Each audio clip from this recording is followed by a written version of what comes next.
Buenos días a todos, a todas. Dios los bendiga hoy martes 17 de enero.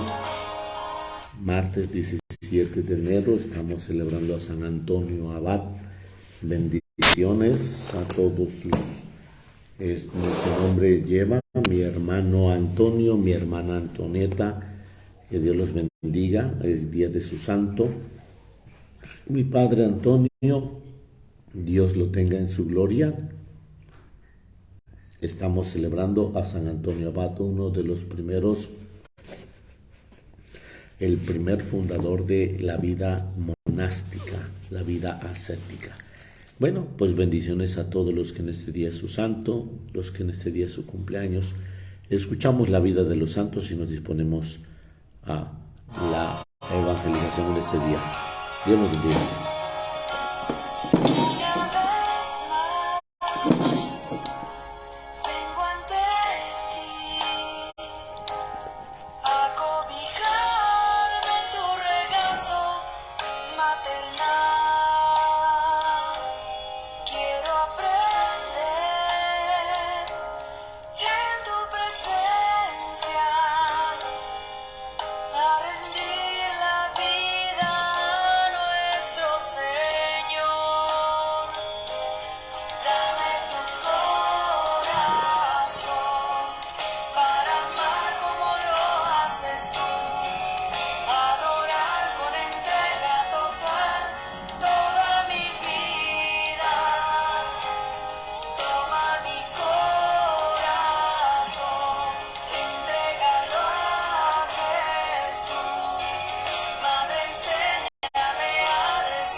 Bendiciones a todos, a todas.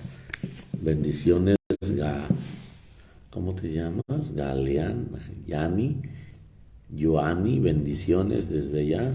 El Señor te bendiga en nombre del Padre, del Hijo, del Espíritu Santo. Amén. San Antonio Abad. El nombre Antonio puede significar floreciente, de Anton, flor, o invencible, de Anteos, el que se enfrenta victorioso a sus enemigos. La vida de este santo la escribió San Antonio, su gran amigo. San Atanasio, su gran enemigo. San Antonio Abad murió el 17 de enero del año 356.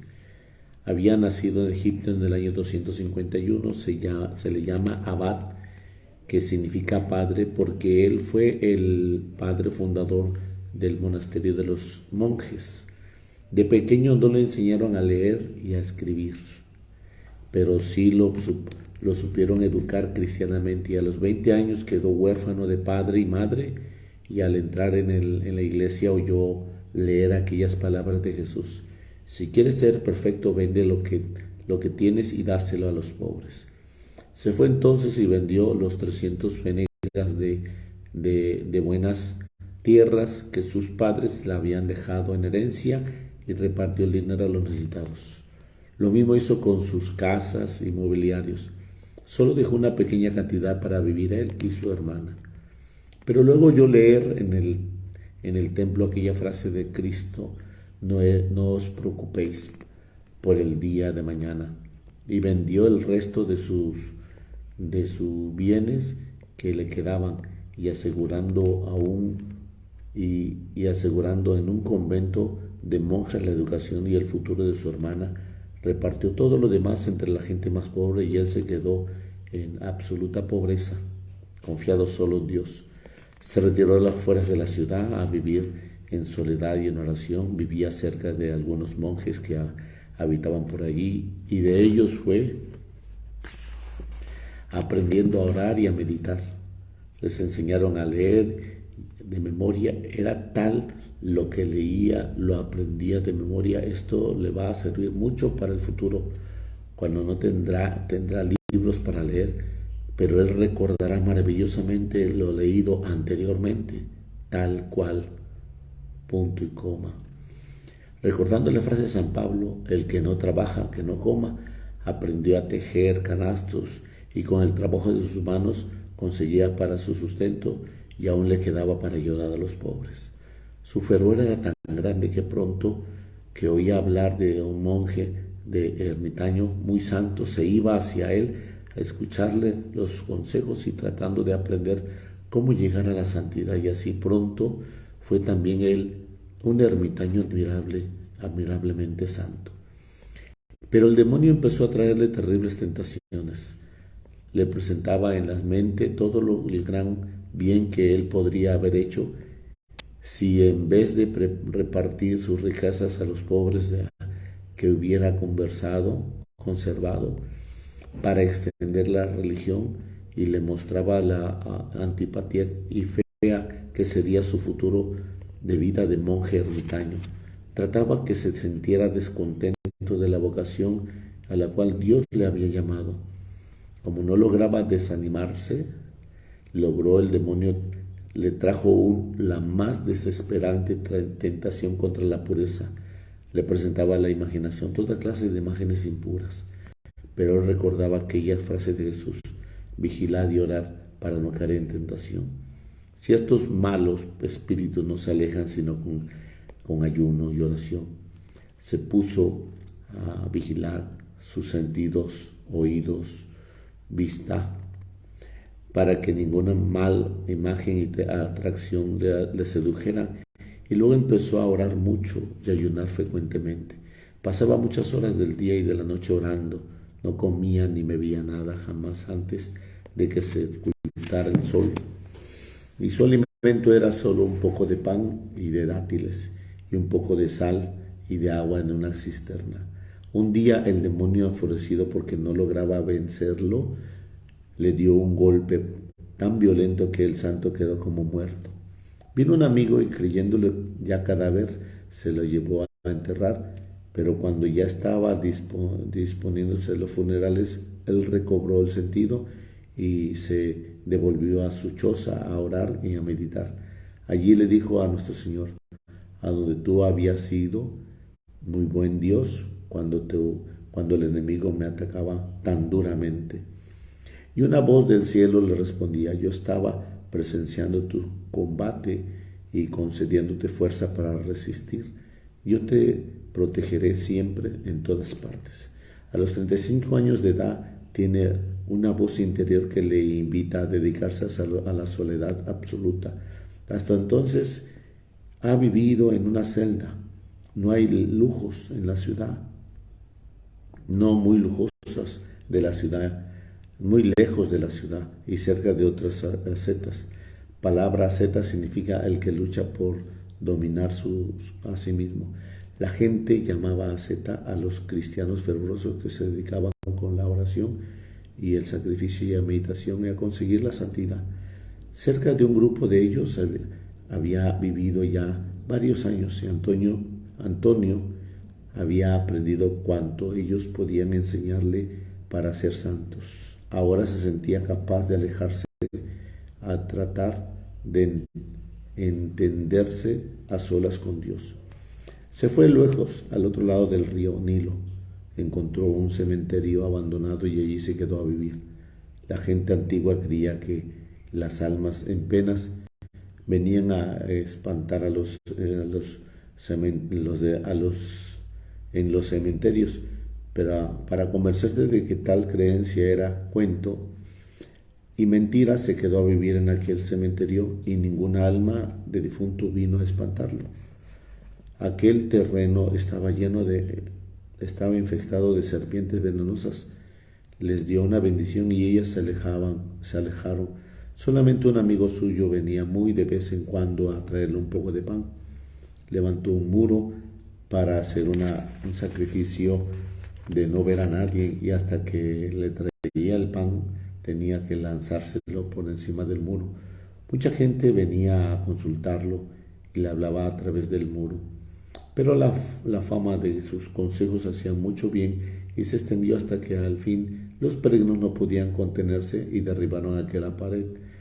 Allí estaba Antonio, que desde hacía 20 años no veía rostro humano alguno y no comía carne, solo se alimentaba de un poco de pan y un poco de agua cada día, pero en su rostro no se notaba ningún mal efecto de ese sacrificio, sino que parecía amable y lleno de alegría. A los 55 años de satisfacer las peticiones de muchos hombres que le pedían le ayudaran a vivir vida de ermitaños como él, organizó una serie de chozas individuales donde se practicaba una pobreza heroica. En cada una de esas chozas vivía un ermitaño dedicado a orar, a trabajar y a hacer sacrificios. Constantemente se oía cantar, pero allí las alabanzas a Dios.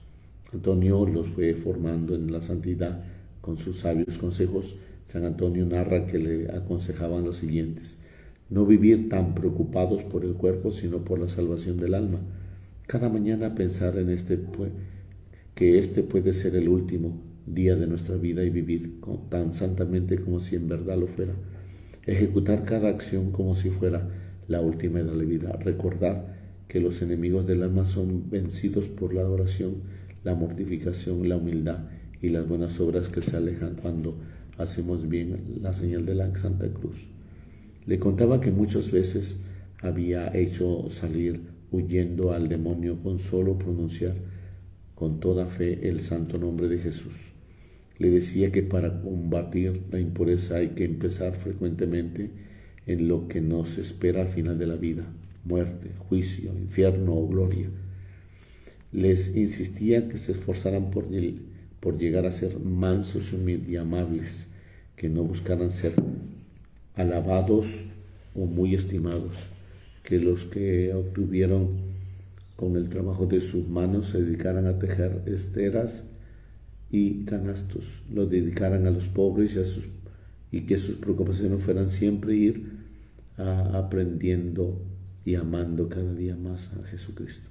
Así como San Antonio nació en la iglesia, la primera comunidad de los religiosos. Cuando estalló la persecución contra los cristianos, el santo se fue a algunos de los con algunos de sus monjes a la ciudad de Alejandría y animar a los cristianos para que prefirieran perder todos sus bienes y hasta la misma vida con tal de no renegar de Cristo y de su santa religión. Los paganos no se atrevieron a hacerle daño porque la gente lo veneraba como un hombre de Dios. Ahí va el santo, exclamaban, ahí viene el santo. Hasta los paganos al verlo pasar hacían reverencia. Luego se fue a vivir más lejos todavía y durante 18 años sin ver a nadie, solo meditaba haciendo penitencia y hablando con Dios. Los terribles calores del desierto, 40 grados, hizo que el sacrificio de no bañarse ni una vez ni cambiarse de ropa era un sacrificio tremendo para esos calores sofocantes. No bebía ni una gota de agua antes de que se ocultara el sol. Pero apareció luego un terrible herejía que decía que Cristo no era Dios. La propagaba un tal Arrio. San Antonio contempló en una visión que el mundo se llenaba de serpientes venenosas y oyó una voz que decía: son los que niegan a Jesucristo, que Jesucristo es Dios. Inmediatamente hizo expulsar de su convento a todos los arrianos que negaban la divinidad de Jesucristo y se fue otra vez a la Alejandría a ayudar a San Atanasio, que era el gran orador que atacaba a los arrianos. Allí San Antonio hizo milagros portentosos para probar que Cristo sí es Dios. El famoso sabio Dídimo, el ciego dijo que no se entristeciera de ser ciego, sino que se alegraba porque con su fe podía ver a Dios con su alma. Los últimos años de su vida era muy visitado por peregrinos que iban a pedirle consejos. Él hacía que sus monjes más santos y sabios lo aconsejaran y luego, reunidos al atardecer, todos los peregrinos hacían alguna pequeña sermón. Murió a más de 100 años, pero conservaba buena la vista y el cerebro, y aparecía siempre tan agradable y amable que cuando llegaba un peregrino le preguntaba por él, le decía: buscas entre los monjes al más alegre de todos, y ese es Antonio. Y aunque el peregrino jamás lo había visto en su vida, pasaba por entre los monjes y al ver a uno más amable y risueño y alegre que los demás, preguntaba: ¿este es Antonio? Y le respondió que sí era él. Antes de morir hizo jurar a los discípulos que no contaran dónde estaba enterrado para que la gente no tuviera el peligro de dedicarse a rendirle culto desproporcionado. Los antiguos no tenían mucha fe para que alejara de sus campos la peste que atacaban los animales. Por eso los pintaban con un cerdo, un perro y un gallo.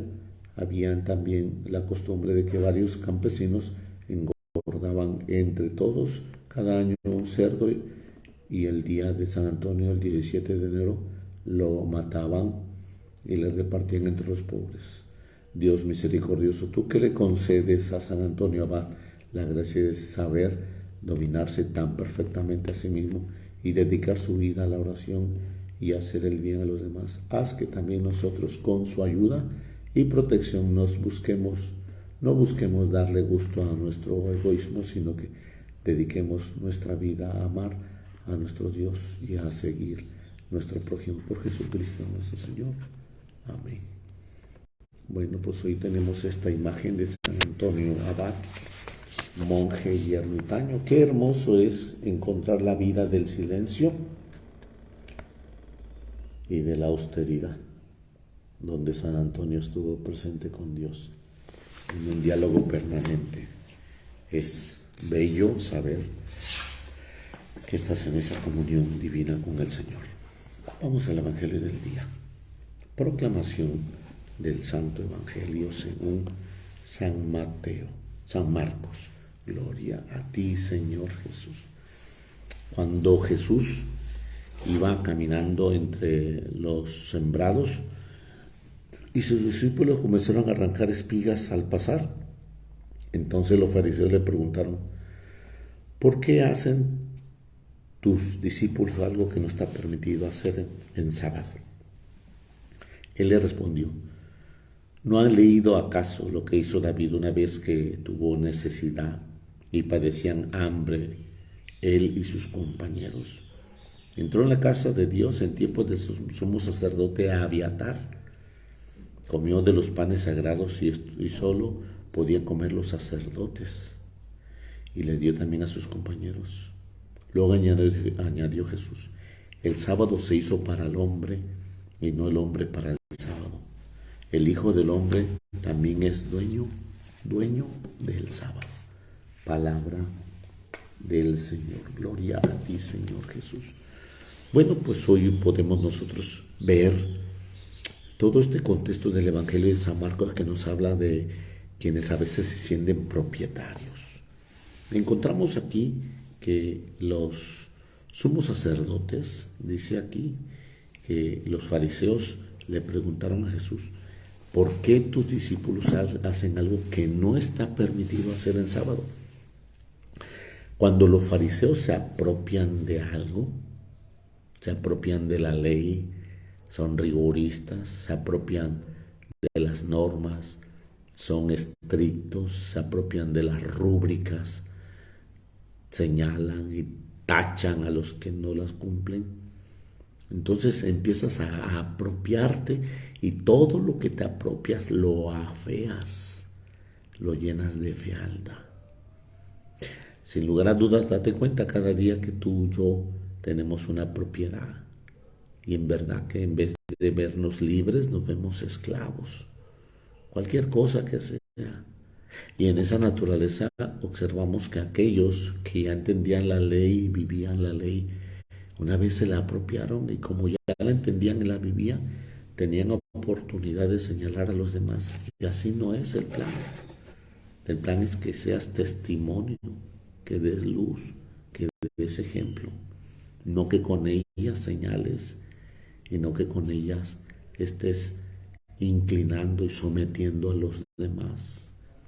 De tal manera que escuchamos que Jesús no confronta a estos fariseos que son rígidos y estrictos, porque aquellos discípulos agarraron las semillas, la frotaron y la comieron. Entonces, al momento que era en sábado, y Jesús puede ocupar cada día para la enseñanza, en cualquier momento de la enseñanza, en cualquier circunstancia del lugar, la enseñanza es una luz que debemos de recibir en el caminar. Entonces no hay lugar propio para la enseñanza es en cualquier hora del día. Entonces Jesús, sabiendo que saben aquellos hombres, les dice: pues no recuerdan que en tiempo del sacerdote Abiatar entró David al templo y comió de los panes sagrados que ni él ni nadie podía comer, nada más los sacerdotes, y lo comió David y los comió sus compañeros porque tenían hambre. Entonces sí, David, esta situación que nosotros honramos a David, la presencia de David es muy honorosa, muy llena de honor. Entonces, en ese contexto escuchamos esa naturaleza misma. Después Jesús dice: el sábado se hizo para el hombre y no invertido. El sábado se hizo para el hombre y no el hombre para el sábado. El Hijo del Hombre, tú, yo, Jesús, el Hijo del Hombre, lo menciona Jesús, también es dueño del sábado. Entonces, en este día el Señor nos está invitando a que miremos de qué te apropiaste, que ya lo estás llenando de fealdad. ¿Sí? Dices que eres libre, y mira tú, con la libertad que vives, que te esclavizas, te llenas de miseria y te llenas de pobreza. Dices que tu libertad es esta, y mírate cómo te estás empobreciendo con esa libertad que te hace ser esclava o esclavo de esas inclinaciones. Así que hoy, en este día del Señor, que se llama martes 17 de enero, a los pies de San Antonio, que entregó San Antonio su vida para este encuentro con Dios, el Señor te bendiga y te llene de su presencia. En el nombre del Padre, del Hijo, del Espíritu Santo. Amén. Feliz martes para todos. Bendiciones a todos. Nos vemos al rato.